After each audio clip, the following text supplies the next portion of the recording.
জয় মা দুর্গা। নমস্কার। গল্পইদ গৌরীর ব্লগে সবাইকে স্বাগত জানাই। শুভ দীপাবলি। দীপাবলির সন্ধেবেলা মানেই চারিদিকে আলোয় ভরে ওঠা। অমাবস্যা হলেও প্রত্যেক জায়গায় আলোয় আলোকিত হয়ে থাকে। ভূত চতুর্দশী থেকেই শুরু হয়ে যায় 14টা প্রদীপ জ্বালা। আগের দিনও 14টা প্রদীপ জ্বেলেছি, আজকেও মাকে 14টা প্রদীপ দেখাবো। তারপর সেই প্রদীপগুলোই বাড়িতে প্রত্যেকটা জায়গায় দিয়ে দেবো। এছাড়াও তো চারিদিকে টুনি বাল্ব দিয়ে সাজানো হয়েইছে। প্রথম প্রদীপটা সিংহাসনে রেখে এসে বাড়ির সদর দরজা দিয়ে এই প্রদীপ দেওয়া শুরু করলাম। এখন তুলসীতলায় আর চারিদিকে একটা একটা করে প্রদীপ সাজিয়ে দেবো। মায়ের সিংহাসনে যে প্রদীপটা দিয়েছি এটা আমার এবার খুব পছন্দ হয়েছে। সুন্দর ছোট্ট মাটির কলসি, তার উপর মোম দিয়ে একটা সুন্দর সলতে দেওয়া আছে, বেশ কিউট দেখতেও লাগছিল। আমার ছোট্ট ব্যালকনিটাকেও একটু লাইট দিয়ে সাজিয়েছি, বেশ সুন্দর লাগছিল গাছের ফাঁক থেকে এই আলোগুলো দেখতে। সন্ধ্যাবাতি দিয়ে প্রদীপ জ্বালিয়ে ছাদে গেলাম একটু ফুলছুরি পোড়ানোর জন্য। ছেলে কয়েকটা রং মশাল, চরকি এসব নিয়ে এসেছে। আমার রং মশালের বাজি সবথেকে ভালো লাগে। চরকি, তুবড়ি এগুলোতে এখনও আগুন দিতে পারি না, দূর থেকেই দেখি। ছেলেও শিখে গেল এবছর চরকিতে আগুন দেওয়া, কিন্তু আমি এখনও শিখতে পারলাম না। এখনও আগুনকে আমার ভীষণ ভয় লাগে, দূর থেকে দেখতেই ভালো লাগে। আর শব্দবাজি তো একদমই পছন্দ করি না। আর এই শব্দবাজির ভয়ে কালী পুজোর রাতে আমি ঠাকুর দেখাও বন্ধ করে দিয়েছিলাম। বিয়ের প্রথম বছর কালী পুজোর রাতে ঠাকুর দেখতে গিয়ে 2-4টে ঠাকুর দেখে ভয়ে চলে এসেছিলাম। তারপর থেকে আর কালী ঠাকুর দেখাই হয়নি।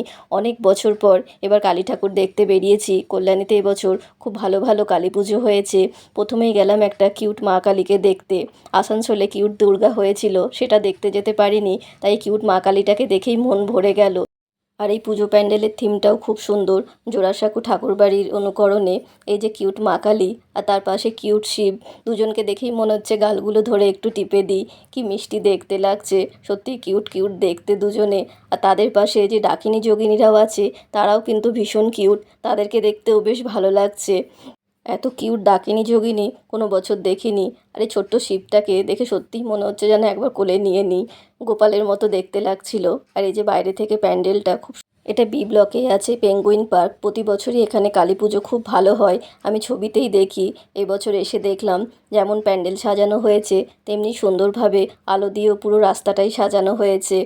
দীপাবলিতে পুরো আলোয় ভরে আছে ওটা কল্যাণী শহর। সেন্ট্রাল পার্কের চারিদিকে অনেকগুলো পুজো হয়েছে, পাশাপাশি মোট 5টা পুজো দেখলাম। তাই গাড়ি থেকেই বেশিরভাগ পুজো দেখতে দেখতে বেরিয়ে যাচ্ছিলাম। এখানে যে এতগুলো পুজো হয় জানতামই না। যখন ডি ব্লকে থাকতাম প্রথম 1 বছরই বেরিয়েছিলাম, আর সামনে 2টো ঠাকুর দেখেই ফিরে এসেছিলাম। এত চারিদিকে শব্দবাজি হচ্ছিল আর এমনভাবে রাস্তায় সবাই জ্বালাচ্ছিল যে আগুনের ভয়েই আমি ফিরে এসেছিলাম। কিন্তু এখন মনে হচ্ছে এত সুন্দর সুন্দর কালী ঠাকুরগুলো আমি মিস করেছি সেই সময়। সেন্ট্রাল পার্কের পাশাপাশি এতগুলো পুজো হয়েছে, কিন্তু প্রতিটা ঠাকুর আর প্রতিটা প্যান্ডেলে খুব সুন্দরভাবে সাজানো হয়েছে। দেখে মনে হচ্ছিল যেন আবার যেন দুর্গাপুজোই ফিরে এসেছে। প্রতিটা প্রতিমারই আলাদা আলাদা রূপ দর্শন করতে পাচ্ছি। এক একটা প্যান্ডেলের প্রতিমা এক এক রকম হয়েছে। মাতৃ প্রতিমাগুলো দর্শন করতেও খুব ভালো লাগে। অমাবস্যা দুপুরবেলাতেই লেগে গেছে, তাই অনেক প্যান্ডেলে পুজোও শুরু হয়ে গেছে। কিছু কিছু প্যান্ডেলে আবার রাত করে পুজো হবে বলে এখনও তার জোগাড় চলছে। এই প্যান্ডেলে যেমন এখনও পুজো হয়নি, এখানে শুনলাম অনেক গভীর রাতে মায়ের পুজো হয়। মায়ের প্রতিমা দেখে সেটাই মনে হচ্ছিল, মা ভয়ঙ্কর রূপে আছে অশুভ শক্তিকে নাশ করার জন্য। এটা আর একটা B7-এর পুজো। এখানে ছোটোর উপর প্যান্ডেলে লাইটের কাজগুলো খুব সুন্দর করেছে। আমরা যখন এখানে এলাম তখন মায়ের পুজো শুরু হয়ে গেছে, তাই প্যান্ডেলে আমরা একটু বেশিক্ষণ ছিলাম মায়ের পুজো দেখার জন্য। মায়ের পুজোর মন্ত্রগুলো কিছু না বুঝলেও শুনতে খুবই ভালো লাগে। আর পুরোহিত মশাই খুব সুন্দরভাবে মন্ত্র উচ্চারণ করছিলেন, তাই আমরা এখানে বেশ কিছুক্ষণ থেকে তারপরে অন্য প্যান্ডেলে যাই। এই প্যান্ডেলেও পুজো শুরু হয়নি, খুব ভালো মতো সাজানোও হয়েছে প্যান্ডেলটা। এইবার বেশিরভাগ প্যান্ডেলগুলোই লক্ষ্য করছি লাল আর হলুদ কাপড় ব্যবহার করা হয়েছে। আর তার সাথে যে আলোর কাজগুলো দিয়েছে তার জন্যই বোধহয় প্যান্ডেলগুলো এত সুন্দর লাগছে। এখানেও লাল আর হলুদের রং ব্যবহার করা হয়েছে, আর সাথে হলুদ রঙের লাইটগুলোই দেয়া হয়েছে প্রতিটা মূর্তির মধ্যে। এখানে অনেক রকমের থিম দেখতে পেলাম, কিন্তু ঠিকমতো বুঝতে পারলাম না, কিন্তু যেটা করেছে দেখতে খুবই ভালো লাগছিল।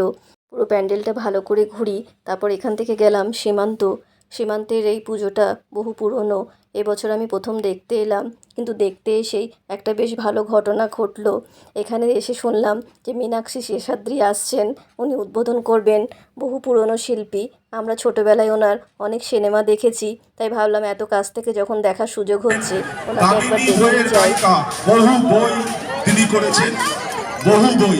মীনাক্ষী শেষাদ্রি মঞ্চে এসছেন আজকের এই পুজোর যিনি মূল অতিথি। এরপরে মঞ্চে আসবেন উদ্বোধকরা। আমি মঞ্চে আহ্বান জানাচ্ছি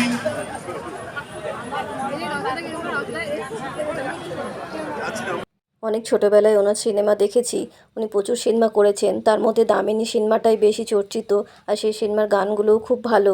এবার ওখান থেকে আমরা চলে যাচ্ছি আমাদের পুরনো পাড়ায় ডি ব্লকে। এই পুজোটাই ছিল একটা সময় আমাদের পাড়ার পুজো, এখান থেকে আমাদের বাড়ি খুবই কাছে ছিল। এটা 5 স্টার ক্লাবের পুজো, খুব সুন্দরভাবে এখানে পুজো হয় আর বহু বছর ধরে পুজো হয়ে আসছে। এই বছর এখানে পুজোর প্যান্ডেল আর প্রতিমা দুটোই খুব সুন্দর হয়েছে।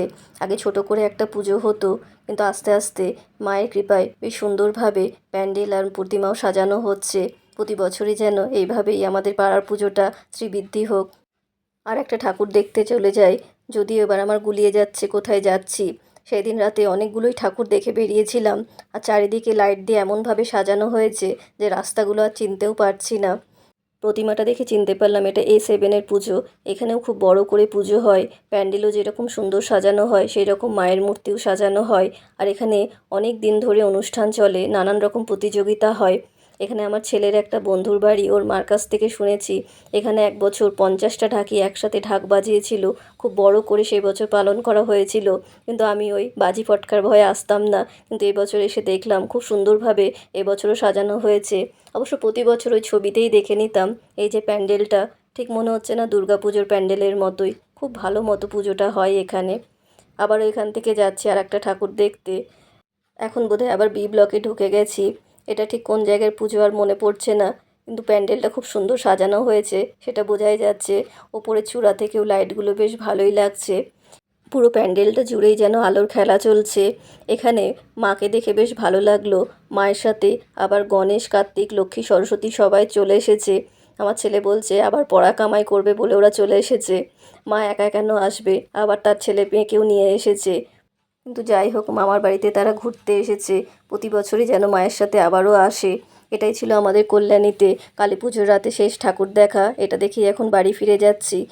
পরের দিনই আবার কুলটি চলে যাব, আবারও সেখানে গিয়ে ঠাকুর দেখব। কুলটিতেও খুব ভালো ভালো কালী পুজো হয়, সেখানে গিয়েও দেখা হবে। পরের দিন 11টা নাগাদ বেরিয়ে পড়লাম কুলটি যাবার উদ্দেশ্যে, আর পৌঁছেছিলাম সেই সন্ধ্যে 6টায়। তাই সেদিন নয়, পরের দিন থেকে আমরা ঠাকুর দেখা শুরু করেছিলাম, আর শুরুই করলাম বন্ধু মহলে ঠাকুর দেখা দিয়ে। এটা এবছর 50তম, আর থিম করেছে শিবের সব মন্দিরগুলো, যেখানে যেখানে যে সব শিব মন্দিরগুলো আছে সেই সব শিব মন্দিরের থিমে পুরো মন্দিরটা সাজানো হয়েছে। চারিদিকে এত শিবলিঙ্গ, কোনটা ছেড়ে কোনটা দেখব বুঝতে পারছি না। অবশ্য প্রতিটা শিবলিঙ্গতে নাম লেখা আছে কোথাকার সেই শিবলিঙ্গগুলো। আর এখানেও এবছর দেখছি লাল হলুদের থিম দিয়েই পুরো প্যান্ডেলগুলো সাজানো হয়েছে। মূল প্যান্ডেলের ভেতরে এখনও যাইনি, এখন যত শিবলিঙ্গ আছে সবগুলোকে ভালো করে দর্শন করছি। আগে এগুলোকে ভালো করে দেখে তারপর মায়ের দর্শন করব। এতগুলো শিব মন্দির একসাথে যখন দেখতে পাচ্ছি ভালো করে দেখে নিই। এবার মূল মন্দিরের ভেতর মা কালীকে গিয়ে দর্শন করি। মায়ের মূর্তিটা একই রকমই সুন্দর হয়েছে, প্রতি বছরই এইরকম সাইজেরই মূর্তি এখানে হয়, আর মায়ের মূর্তিটা দেখেই মন ভরে যায়। কুলটিতে মা কালীর পুজো তরুণ সংঘ আর বন্ধু মহলে খুব ভালো হয়, কিন্তু এবছর একটা বিশেষ পুজোও হয়েছে, সেটাও দেখতে যাব। আগে ভালো করে এখানকার ঠাকুর দেখে নিই। বন্ধু মহলের পুজোটা একেবারে জিটি রোডের ওপর হয় বলে ঠিকমতো প্যান্ডেলের ছবি তোলা যায় না। পুজো বলে রাস্তাতে ভালো ভিড়ও থাকে। নিউ রোডে যখন এসেছি, পরের দিন ভাইফোঁটা, তাই মিষ্টিগুলোও কিনে নিচ্ছি। ভাইফোঁটার দিন আর মিষ্টি কেনার সময় থাকে না, তাই প্রতি বছরই আমরা ভাইফোঁটার আগের দিন ঠাকুর দেখতে এসে মিষ্টি কিনে নিই। মিষ্টি কিনে এবার পেট পুজো।